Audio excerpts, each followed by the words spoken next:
두 번째는 시몬 지파, 세 번째는 갓 지파. 이렇게 세 지파가 남쪽에 진을 치라고 말씀을 합니다. 그리고 세 번째는 서쪽에 진을 치는 지파에 대해서 얘기를 하는데 18절의 말씀을 보게 되면 이렇게 말씀을 합니다. 서쪽에는 에브라임의 군대 진영에 군기가 있을 것이라고 얘기를 합니다. 서쪽에는 누가 진을 치느냐? 에브라임 진영에 속한 지파들이 진을 치는데 거기에 속한 지파들은 누가 있습니까? 먼저 에브라임 지파, 그 다음에는 므낫세 지파, 그 다음에는 베냐민 지파. 이 세 지파가 서쪽에 진을 치도록 말씀하셨습니다. 그리고 마지막 네 번째는 북쪽에 진을 치는 지파들에 대해서 말씀을 하시는데 25절의 말씀을 보게 되면 이렇게 말씀을 합니다. 북쪽에는 단 군대 진영에 군기가 있을 것이라. 북쪽에는 누가 진을 치느냐? 단 진영에 속한 지파들이 그 진을 치는데 먼저 첫 번째는 단 지파, 그 다음에는 아셀 지파, 그 다음에는 납달리 지파. 이렇게 해서 성막을 중심으로 해서 동쪽과 남쪽, 서쪽과 북쪽에 12개의 지파들이 진을 치게 되는데 우리가 그림을 통해서 한번 보도록 하겠습니다. 그림을 보게 되면 가운데 무엇이 있습니까? 성막이 있고 오른편에는 어떤 지파가 있습니까? 세 지파 가운데에는 유다 지파가 있고 위에는 이사갈, 아래에는 스불론. 이 세 지파가 동쪽 해돋는 는 곳에 진을 치게 했습니다. 남쪽에는 가운데 누가 있습니까? 르우벤 지파를 중심으로 해서 양쪽에는 갓 지파와 시몬 지파, 그리고 서쪽에는 에브라임 지파를 중심으로 해서 누가 있습니까? 베냐민 지파와 므낫세 지파, 그리고 북쪽에는 단 지파를 중심으로 해서 누가 있습니까? 아셀 지파와 납달리 지파. 이렇게 12개의 지파가 성막을 중심으로 해서 성막을 바라보면서 진을 치도록 그렇게 말씀을 하셨습니다. 이것이 이스라엘 백성들이 광야를 행진할 때 그들이 광야에서 진을 치는 방식이었습니다. 그러면 그들이 그렇게 진을 치면 행진을 할 때는 어떻게 했느냐? 9절의 말씀을 보게 되면 이렇게 말씀을 합니다. 유다 진영에 속한 군대로 계수된 군인의 총계는 18만 6,400명이라. 그 다음 같이 읽겠습니다. 그들은 제1대로 행진할지니라. 제일 먼저 행진한 사람들이 누구라고 얘기를 합니까? 유다 진영에 속한 사람들. 그러니까 우리가 앞서 보았던 유다 지파와 이사갈 지파와 스불론 지파, 바로 유다 진영에 속한 이들이 먼저 제1대로 행진을 했습니다. 두 번째는 누구냐?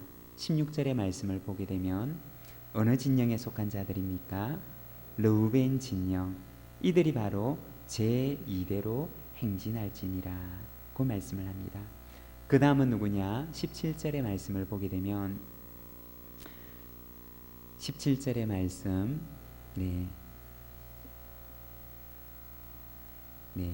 17절의 말씀을 보게 되면은 우리 17절의 말씀을 우리 성경을 보면서 같이 한번 읽어볼까요? 17절 말씀 같이 읽겠습니다. 시작. 그 다음에 회막이 레위인의 진영과 함께 모든 진영의 중앙에 있어 행진하되 그들의 진친 순서대로 각 사람은 자기의 위치에서 자기들의 길을 따라 앞으로 행진할지니라. 제1대가 행진하고 유다 지파에 속한 사람들, 제2대가 루벤 진영에 속한 사람들이 행진하고 그 다음에는 누가 행진을 합니까? 여기 보면 회막이 있고 그리고 레위 진영들이 바로 이 회막에 속한 성막에 속한 물건들을 들고 이제 행진하게 됩니다. 그리고 나서 그 회막 뒤에는 누가 따라가느냐? 24절의 말씀을 보게 되면 24절의 말씀 누가 따라갑니까? 에브라임 진영에 속한 사람들, 에브라임 진영에 속한 베냐민 지파와 므낫세 지파가 그 뒤를 따라 행진하게 됩니다. 그리고 마지막으로는 31절의 말씀을 보게 되면 누가 따라가느냐? 31절의 말씀, 어느 진영이 따라갑니까? 단 진영에 속한 사람들. 이렇게 해서 이스라엘의 12지파가 행진을 하게 됩니다. 처음에는 유다 진영에 속한 사람들이 행진하고, 두 번째는 르우벤 진영에 속한 사람들이 행진하고, 그리고 그 다음에는 누가 갑니까? 레위 지파. 하나님의 성막이 그들 가운데서 행진하고, 그리고 나서 세 번째는 에브라임 진영, 마지막으로는 단 진영에 속한 사람들이 이렇게 행진을 하게 됩니다.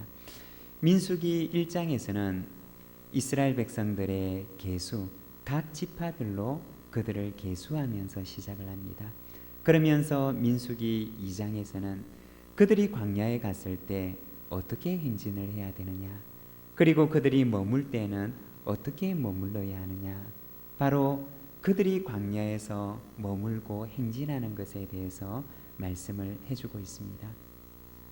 민수기 2장의 말씀을 보게 되면 바로 이스라엘 백성들이 광야에서 어떻게 살아가야 하는가, 그들이 어떻게 행진을 하고 어떻게 머물며 그들의 광야의 삶의 방식이 어떠해야 하는가에 대해서 말씀을 하고 있습니다. 그들의 광야에서의 삶의 방식은 한마디로 얘기를 하자면 바로 성막을 중심으로, 하나님의 그 성막을 중심으로 그들은 진을 치고 행진을 하고, 그들이 광야에서 살아갈 때 늘 하나님의 말씀을 중심으로, 하나님의 성막을 중심으로, 하나님 중심으로 그들이 머물기도 하고 행진을 하라고 말씀을 하셨던 것입니다. 먼저 그들이 진을 쳤던 그 모습을 보게 되면 첫 번째는 그들은 성막을 바라보면서 동서남북 사방으로 진을 치게 말씀을 하셨습니다. 여러분, 성막이라고 하는 곳은 어떤 곳입니까? 성막이라고 하는 곳은 하나님의 임재가 있는 곳이고, 이스라엘 백성들이 하나님을 만나는 곳, 그곳이 바로 성막입니다. 하나님께서는 그들에게 말씀하시고, 그리고 하나님과 이스라엘 백성들이 함께 친밀하게 교제하는 곳, 그곳이 바로 성막이라고 하는 곳입니다. 하나님께서는 이스라엘 백성들에게 바로 하나님의 말씀이 선포되고, 그리고 하나님과 만남이 있는 그 교제의 장소를 가운데 두고 그들이 그곳을 빙 둘러가면서 진을 치도록 말씀을 하셨다는 것입니다. 후대의 전성을 따르게 되면 성막이 한가운데 있고, 그리고 각 지파들이 그 주위에 둘러서 진을 치는데, 약 이 지파들은 성막과 900m의 간격을 두고 진을 쳤다라고 그렇게 이야기를 합니다. 이 900m의 거리라고 하는 것은 어떠한 거리인가? 바로 이스라엘 백성들이 안식일에도 안식일을 범하지 않고 달려갈 수 있는 거리가 바로 이 거리였다는 것입니다. 언제든지 가까이 갈 수 있는 거리였고, 하나님의 말씀이 그들에게 선포가 되면 언제든지 그 말씀이 그들에게 전해질 수 있는 거리였고, 그리고 그들이 하나님께 나아가고자 했을 때 언제든지 하나님께 나아갈 수 있는 거리가 바로 이 거리였다는 것입니다. 하나님께서는 바로 하나님의 말씀이 선포되는 이 성막을 중심으로 이스라엘 백성들이 모두가 다 그 성막 주위에 함께 진을 치도록, 그래서 하나님께서 말씀하시면 언제든지 그 하나님의 말씀이 전달될 수 있도록 하고, 그리고 그들이 하나님께 나아가고자 했을 때 언제든지 하나님께 나올 수 있는 바로 그곳에 그들은 그들의 성막을 치도록 말씀을 하셨다는 것입니다. 여러분, 이 말씀을 바라보면서 우리의 삶을 돌아보게 되면, 여러분, 우리의 삶은 어떻습니까? 우리의 삶의 그 중심에는 하나님의 말씀이 자리하고 있습니까? 우리의 생활의 그 중심에는 하나님의 임재가 언제나 우리의 그 삶의 중심에 와 있으십니까? 언제나 하나님께 달려가고 싶을 때 우리가 하나님께 달려갈 수가 있고, 하나님께서 우리에게 말씀하시고자 하실 때 주님 말씀하십시오. 종이 듣겠습니다. 라고 하는 우리의 삶이 우리의 하루의 삶이 우리가 살아가는 우리의 삶이 하나님의 말씀을 중심으로 한 그리고 하나님의 임재가 있는 그러한 삶입니까? 교회는 어떤 곳이냐? 성도는 어떠한 사람들이냐? 바로 하나님의 말씀을 중심으로 모이는 공동체가 교회이고 그리고 하나님의 말씀을 날마다 먹고 살아가는 존재가 바로 성도라고 하는 것입니다. 히브리서 10장 25절의 말씀을 보게 되면 이렇게 말씀을 합니다. 모이기를 피하는 어떤 사람들의 습관과 같이 하지 말고 오직 권하여 그날이 가까움을 볼수록 더욱 그리하자라고 말씀을 하십니다.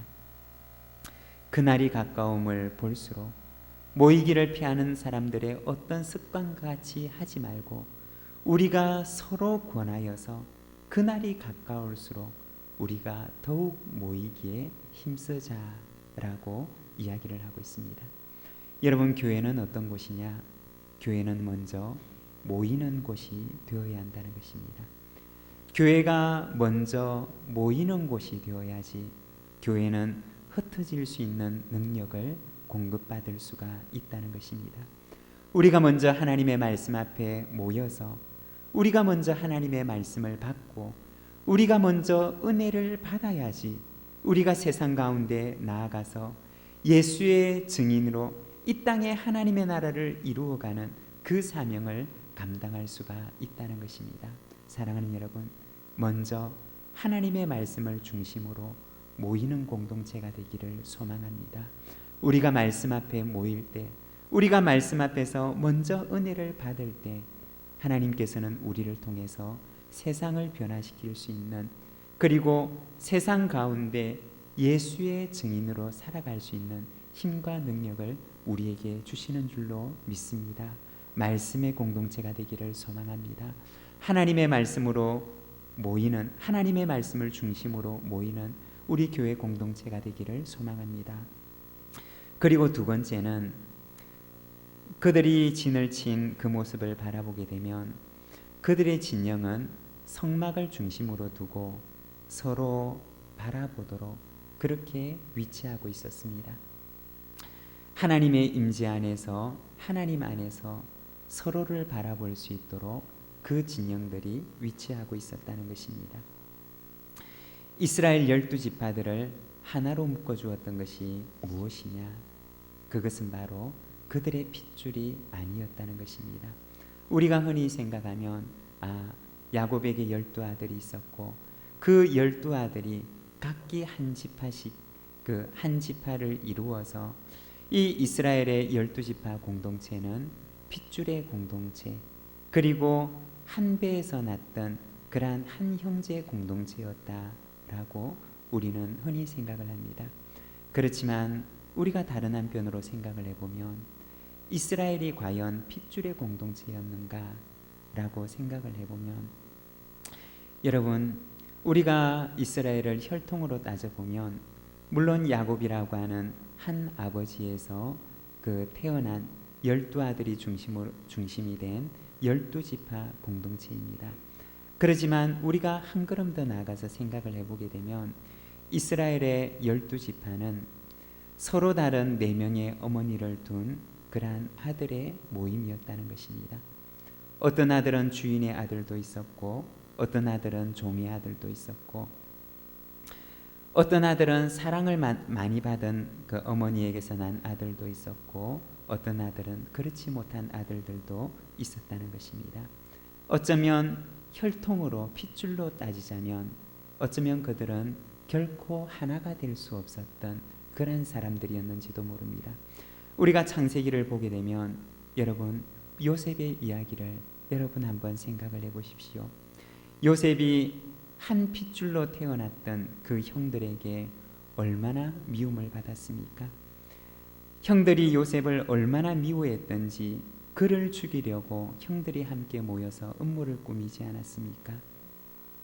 같이 태어나서 함께 생활을 했던 그러한 형제들이었지만 그러나 그 미움이 하늘을 찌를 듯해서 그 형제 중에 한 형제를 서로 죽이기 위해서 음모를 꾸몄던 것이 바로 그들의 모임이었다는 것입니다. 핏줄이 그들을 하나로 묶었다라면 아마 그들은 결코 하나된 공동체를 이룰 수가 없었을 것입니다.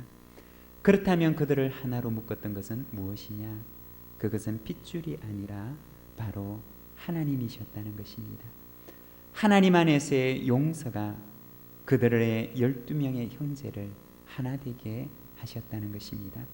창세기 50장 20절과 21절의 말씀을 보게 되면 요셉이 이렇게 말을 합니다. 당신들은 나를 헤아려 하였으나 하나님은 그것을 선으로 바꾸사 오늘과 같이 많은 백성의 생명을 구원하게 하시려 하셨나니 당신들은 두려워하지 마소서. 내가 당신들과 당신들의 자녀를 기르리이다 하고 그들을 간곡한 말로 위로하였더라. 그 말씀을 합니다. 그의 아버지 야곱이 죽고 난 뒤에 그 야곱의 다른 아들들 요셉의 형제들이 두려움 속에 사로잡히게 됩니다. 요셉이 아버지가 있을 때는 우리를 돌봐주었지만 그러나 이제 아버지가 죽고 난 뒤에 지난날의 과거를 생각하면서 우리가 그에게 했던 그 일들을 생각하면서 자기들과 자기들의 가족을 해치지 않을까라고 염려하고 두려워하게 됩니다. 그 사실을 알게 되었던 요셉이 그의 형제들을 불러놓고 말합니다. 두려워하지 마십시오. 내가 당신들과 당신들의 자녀를 기르겠습니다. 당신들은 나를 헤아려 하였지만 그러나 하나님께서 그것을 선으로 바꾸셨습니다.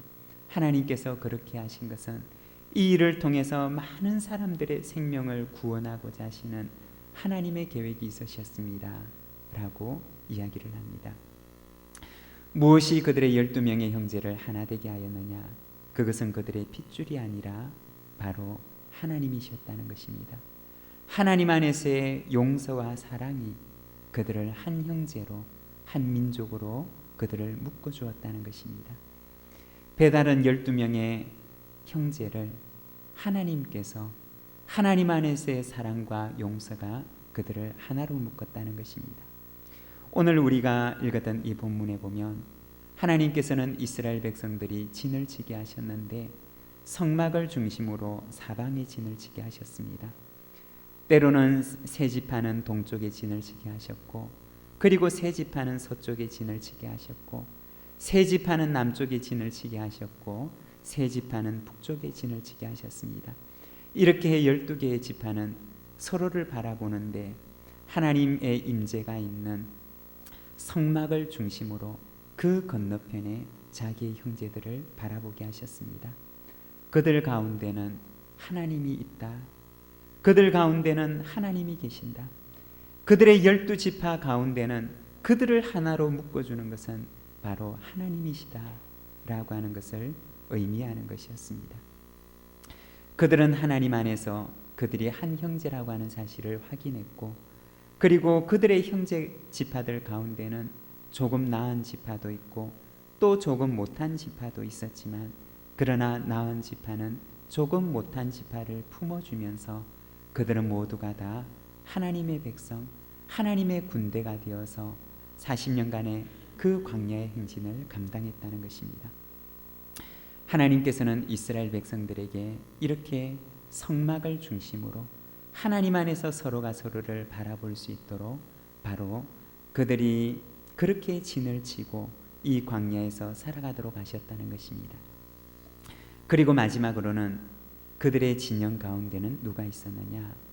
바로 성막과 레위 지파가 있었는데 우리 33절의 말씀을 우리가 자막을 보면서 같이 한번 읽도록 하겠습니다. 함께 읽겠습니다.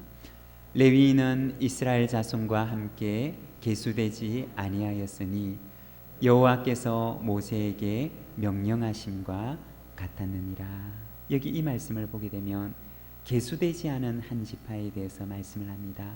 그들이 누구라고 얘기를 합니까? 바로 레위 지파라고 얘기를 합니다.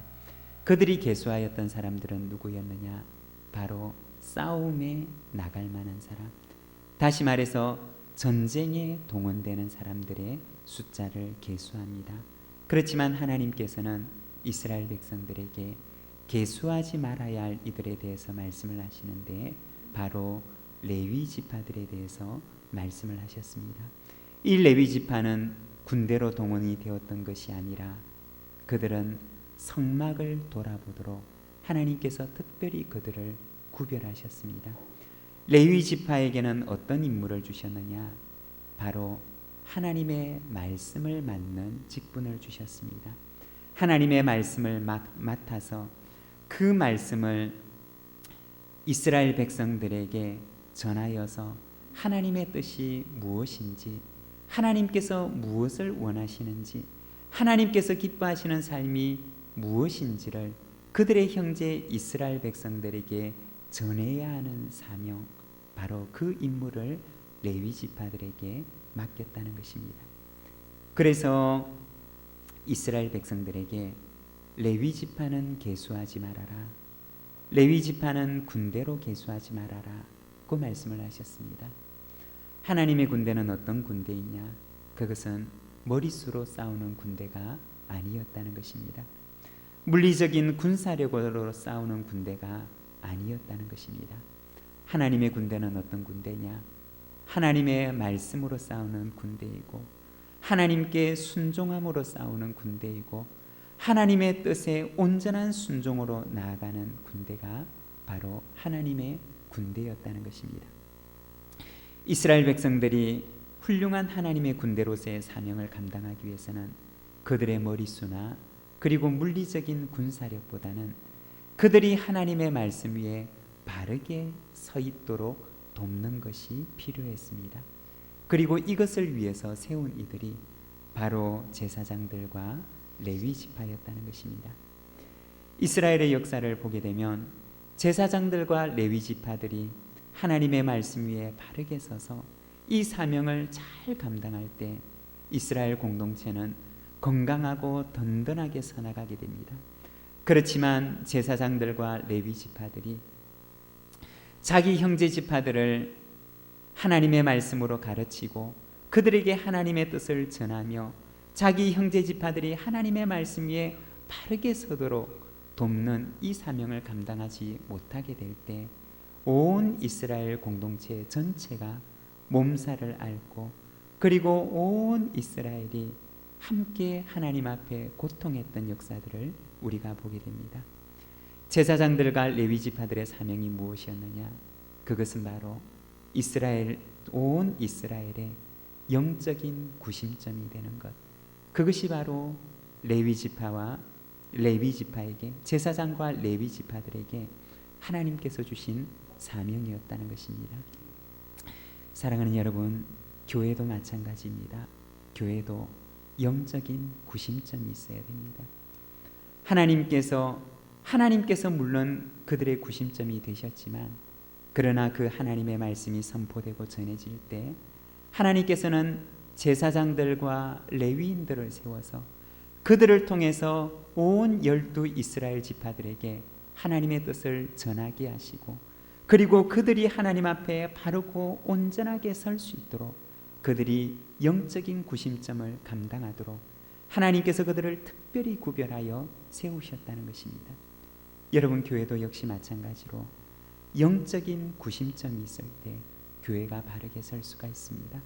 하나님의 말씀을 중심으로 하여서 온 교회가 하나님 앞에 바르고 온전하게 서도록 바로 이 영적인 구심점의 사명을 감당하는 이들이 든든하게 서 있을 때 온 교회 공동체가 하나님 앞에 건강하게 자기의 사명을 잘 감당하며 설 수가 있다는 것입니다. 그러면 교회에서 이 영적인 구심점을 감당해야 하는 이들이 누구이냐? 먼저 첫 번째는 교역자들이고, 그리고 나아가서 장로님들이시고 권사님들이시고 안수집사님들이시고 또한 모든 하나님께 직분을 받던 재직들이라고 하는 것입니다. 여러분, 교회 모든 직분자들이 먼저 하나님의 말씀 위에 바르게 서야 합니다. 그리고 교회 가운데 신앙의 구심점이 되어야 됩니다. 모든 재직들이 하나님께서 주신 직분을 맡은 자들이 모두가 다 하나님의 말씀 앞에 서서 바로 교회 공동체, 이 신앙 공동체의 구심점의 역할을 온전하게 감당할 때 교회 공동체가 병들지 않고 건강하게 설 수가 있다는 것입니다.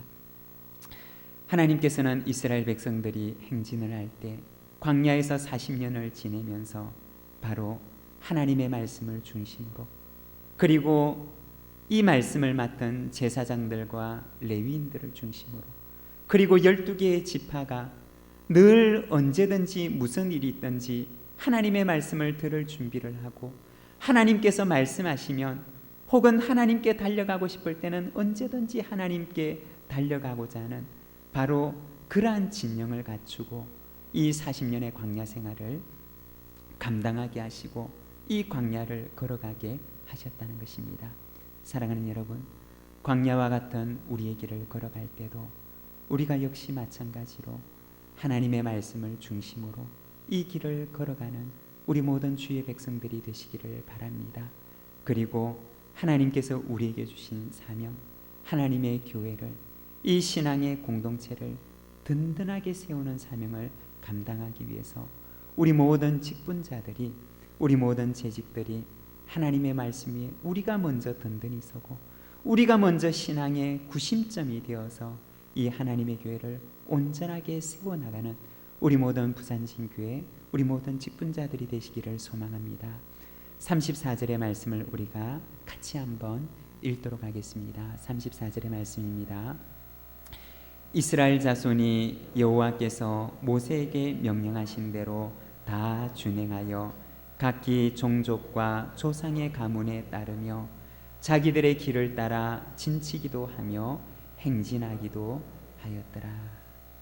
그들은 하나님의 말씀을 따라 진을 치기도 하고 그리고 행진하기도 하였습니다. 그러면서 40년의 광야의 생활을 감당합니다.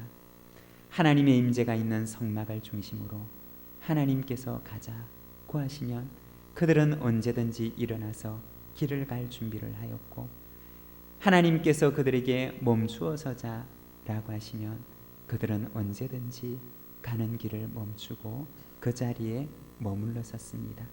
하나님의 말씀을 따라 살아가는 삶, 그것이 바로 이스라엘 백성들이 광야에서 보내었던 40년의 삶이었다는 것입니다. 사랑하는 여러분, 우리의 삶 가운데도 하나님의 임재가 있는, 하나님께서 가자고 하시면 가고 서자고 하시면 서는 하나님의 임재 가운데 거하는 저와 여러분의 삶이 되기를 간절히 소망합니다. 우리가 이 시간 함께